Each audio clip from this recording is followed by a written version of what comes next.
जय माता दी भक्तों। आज का जो वीडियो है ये मैं उस संदर्भ में बना रहा हूँ जो अक्सर लोग मुझसे सवाल पूछते हैं और कहते हैं कि गुरुजी हम जानना चाहते हैं माँ काली की पूजा विधि क्या होती है, उनको सही तरीके से कैसे पूजन किया जाए, उनका व्रत कैसे रखा जाए, उनके व्रत में कैसी सामग्री लगती है और कैसे उनके व्रत का उद्यापन करा जाता है, क्या उनको हम भोग प्रसाद में दें, क्या उनका सम्मान होगा। ये संपूर्ण जानकारी वो जानना चाहते हैं और कहीं ना कहीं उनको कन्फ्यूजन रहता है। तो इस वीडियो के माध्यम से मैं आपको सारी जानकारी दे रहा हूँ कि कैसे आप माँ काली का व्रत कर सकते हैं, उनका पूजन कर सकते हैं, उनकी व्रत विधि सारा कुछ आपको इस वीडियो के माध्यम से मिल जाएगा। आपसे रिक्वेस्ट है ये वीडियो आप ध्यान से सुनिएगा, स्किप करके देखेंगे तो आपको बीच बीच में चीज़ें छूट जाएंगी और संपूर्ण जानकारी मिलने में असफलता रहेगी। इसे आप पूरा वीडियो सुनिए और ध्यान से सुनिए। अब जो व्रत विधि है वो कैसे प्रारंभ करने हैं, आपको किस दिन से प्रारंभ करने हैं, तो आप कोई भी शनिवार ले लीजिए, किसी भी शनिवार से आप माँ काली का व्रत रखना चालू कर सकते हैं, शुरुआत कर सकते हैं। ठीक है, सर्वप्रथम आपको यही चीज़ ध्यान रखेंगे किस दिन से रखना है, तो किसी भी शनिवार से आप कर सकते हैं। अब इसमें एक चीज़ और ध्यान रखने की, आपको स्वच्छ कपड़े पहनने हैं, यानी कि धुले हुए साफ़ सुथरे कपड़े होने चाहिए। चाहे 2 जोड़ी कपड़े हैं आपके पास, पर उन्हें एक दिन पहले धुल दें और सुखा दें ताकि व्रत के दिन आप साफ़ सुथरे कपड़े पहन सकें। अब इसमें 2 चीज़ें आती हैं कि हम लाल कपड़े पहने, काली कपड़े पहने। देखो अपनी यथाशक्ति अनुसार, अगर आपके पास इतने पैसे हैं कि आप लाल कपड़े या काले कपड़े का अरेंजमेंट कर सकते हो, तो काले कपड़े हो गए जो तांत्रिक क्रिया या तांत्रिक चीज़ों के लिए आप इस्तेमाल करते हो, तो वो व्रत में आपको पहनने की ज़रूरत नहीं है।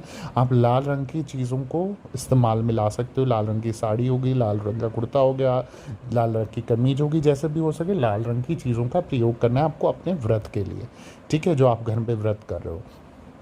तो अगर आपके पास कपड़े हैं इस रंग के तो ठीक है, नहीं है तो कोई बात नहीं, आप अपने साफ़ सुथरे कपड़े भी पहन सकते हो। ये हो गया आपका कि कपड़ों को लेके। जो आसन होगा, माँ काली का आसन होगा जिसमें आप व्रत विधि कर रहे हैं और जहाँ आप बैठ रहे हैं, वो लाल रंग का आसन होना चाहिए। हो सके तो ऊनी कपड़े का बना हो, वरना नॉर्मल लाल रंग का आसन होना चाहिए। अब जब व्रत की आप तैयारी कर रहे हैं, जब व्रत में अपने आसन में बैठ गए हैं, तो आपको सर्वप्रथम क्या करना है, आपको संकल्प लेना है।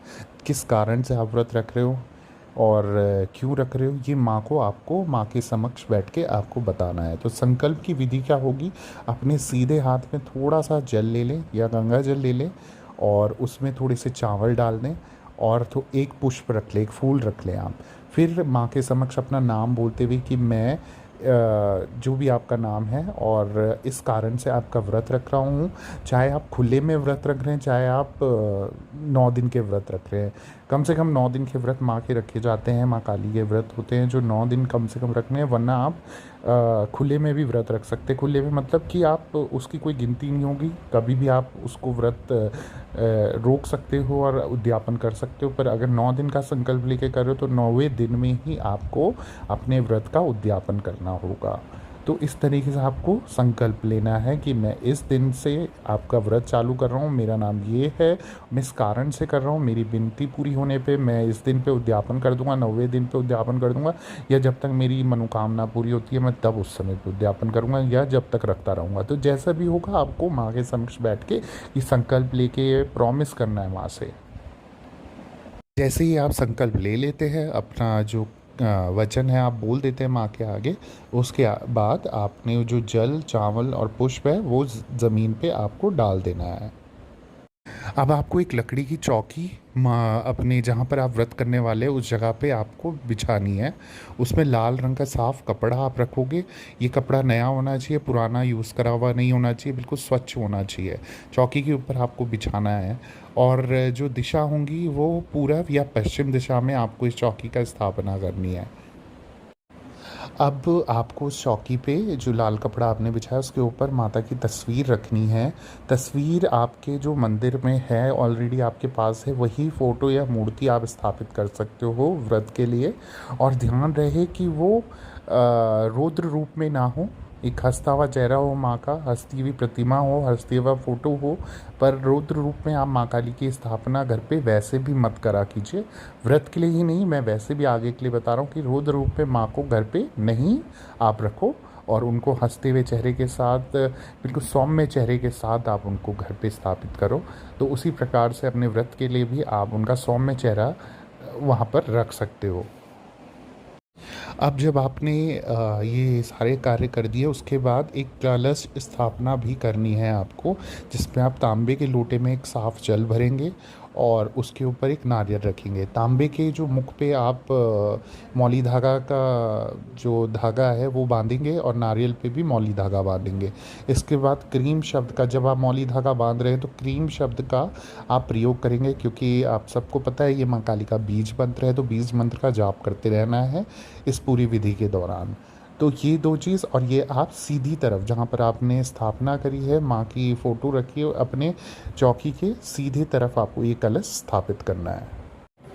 अब आप माँ को कुमकुम लगाएं और उनके साथ साथ आप थोड़े से चावल उनको लगाएं।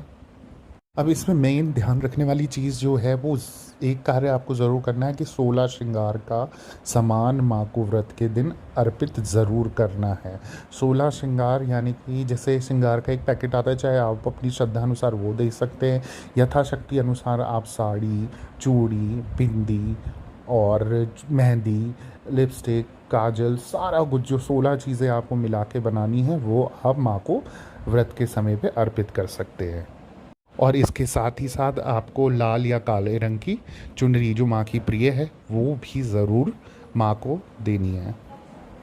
अब साथ ही साथ आपको जब माँ की आरती आप करेंगे, पूजा विधान करेंगे, तो उसमें आपको मिट्टी के दिए में आपको सरसों का तेल और रुई से आपको दिया प्रज्वलित करना है। साथ ही साथ आपको कपूर जलाना है और गूगल की धुनी आपको ज़रूर देनी है माँ को। इसके बाद आपको पुष्प, आप लाल रंग का गुड़हल होता है, गुलाब होता है, कनेर का फूल है, इन तरीके के फूल, लाल रंग का फूल माँ को प्रिय है तो इनमें से कोई भी फूल या कोई भी लाल रंग का फूल आप माँ को अर्पित कर सकते हैं। भोग प्रसाद की बात करें तो भोग में माँ को हलवा प्रिय है और पेड़े पसंद है। आप पान दे सकते हो मीठा, आप उनको फल, पंचमेवा, 5 तरीके के फल उनको चढ़ा सकते हो, अनार आप उनको चढ़ा सकते हो। तो इस तरीके के आप फल या फूल या भोग प्रसाद के रूप में ये सारी चीज़ें उनको अर्पित कर सकते हो। जैसा आपके यथाशक्ति अनुसार आप खर्चा कर सकते हो, उस हिसाब से आप जो देना चाहो माँ को भोग स्वरूप दे सकते हो। अब इसमें आपको 2-3 चीज़ें पढ़नी होंगी जब व्रत आप करते हैं, तो काली चालीसा, काली कवच, और तीसरा आपको व्रत कथा, माँ काली की व्रत कथा ज़रूर पढ़नी है। ठीक है। अब इस तीनों चीज़ों को पढ़ने के बाद आप अपनी प्रार्थना बोल सकते हैं माँ से, जो मनोकामना है जिसके संदर्भ में आप ये व्रत कर रहे हैं, तो वो आप माँ से बोल सकते हैं। साथ ही साथ अपने व्रत में कोई भी भूल चूक हो जाए, कोई गलती हो जाए, उसकी क्षमा याचना आपको ज़रूर मांगनी है। सुबह और शाम जब भी आप दिया जलाओ व्रत के दिन में, तो उस समय पे आपको ज़रूर बोलना है कि माँ, अगर इस व्रत में मुझसे कोई गलती हो जाती है, भूल चूक हो जाती है, अपना बच्चा समझ के क्षमा कर देना, पर मुझसे रुष्ट मत होना, क्रोधित मत होना और मेरे व्रत को सफल करना। अब इस दिन व्रत में खाना क्या खाया जाए पूरे दिन भर और क्या ना खाया जाए, इसमें आपको ध्यान ये रखना है कि आपको खाना बिल्कुल भी नहीं खाना है, सिर्फ एक ही समय आपको खाना है, वो भी सूर्य अस्त के बाद। जब आप अपना पूजन कर लेंगे, व्रत आप खोलेंगे शाम का, तो उस समय पे आपको एक दिन आहार खाना है, उससे आगे पीछे आपको खाना नहीं खाना उस व्रत के दिन। तो अगर आप दिन भर में, अगर आपको लगता है कि कुछ खाने का मन है, तो आप फल खा सकते हो, आप दूध पी सकते हो। उसके बाद जब आप व्रत के लिए आप तैयारी करेंगे, तो उस समय अगर आपको खाना खाना है, आहार खाना है, तो आप इसमें जो खा सकते हो, आलू और सिंघाड़ा और साबूदाना, इन चीज़ों का आप प्रयोग कर सकते हो। समा के चावल, इसकी उद्यापन विधि क्या है, मतलब कि अगर आपने व्रत किया तो उसका उद्यापन भी होगा।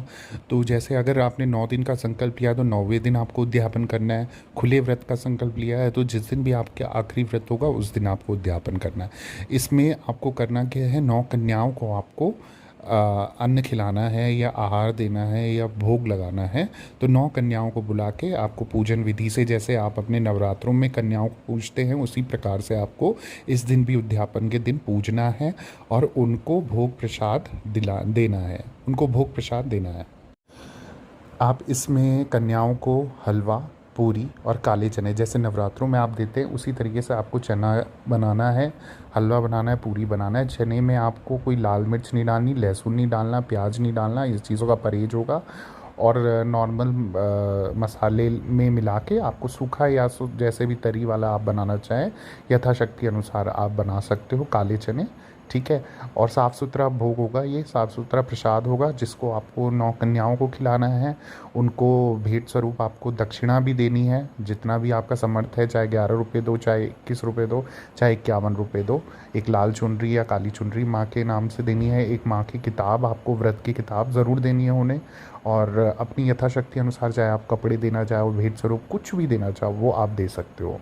ये सारा कुछ करने के बाद आपको घर वालों को सबको ये प्रसाद, सेम प्रसाद खिलाना है। कोई बाहर के लोग आए, सबको प्रसाद मिल बांट के देना है। उसके बाद जब सब खा लें उसके बाद आपको ये प्रसाद ग्रहण करना है। जब आप ये सारा कार्य कर दोगे उसके बाद आप माँ से भूल चूक की माफ़ी मांग के मंदिर में माथा टेक के और उद्यापन के लिए धन्यवाद करोगे और माँ से विनती करोगे हमेशा अपना आशीर्वाद बनाए रखना, अपना साथ हमेशा मेरे ऊपर रखना, अपना साथ हमेशा मेरे साथ रखना, अपना हाथ हमेशा मेरे ऊपर रखना। इस तरीके से आप प्रार्थना करके अपना व्रत पूर्ण कर सकते हो। तो ये थी माँ काली की व्रत विधि, पूजन विधान समक्ष संपूर्ण जानकारी मैंने आपको दे दी है। बाकी इसके बाद आप 2-3 बार इस वीडियो को सुनिए, अच्छे से समझिए। अगर नहीं समझ आती कमेंट के माध्यम से या इंस्टाग्राम का प्रोफाइल मैंने डिस्क्रिप्शन बॉक्स में लिंक दिया है, उसके माध्यम से आप मुझसे संपर्क कीजिए। आपके कोई भी सवाल होंगे उसका जवाब दूंगा। कोई और परेशानी है, कैसी भी जीवन में घटनाएं हैं, परेशानी है, तंत्र विद्या है, मंत्र विद्या है, किसी भी तरीके का नुकसान आप झेल रहे हो अपने बिजनेस में, अपनी नौकरी में, कैसी भी परेशानी हो आप मुझसे संपर्क कर सकते हो। इंस्टाग्राम के माध्यम से, ऑडियो कॉल के माध्यम से भी मुझसे बात कर सकते हो। बाकी मैं माता रानी से यही प्रार्थना करता हूँ, जो भी भक्त मुझे सुन रहे हैं सभी की मनोकामनाएं पूरी हों, अंधन के भंडार भरे, सबकी कष्ट और संकट दूर हों। माँ सभी पे अपना आशीर्वाद बनाए रखे। माँ सभी पे अपना आशीर्वाद बनाए रखे। जय माता दी।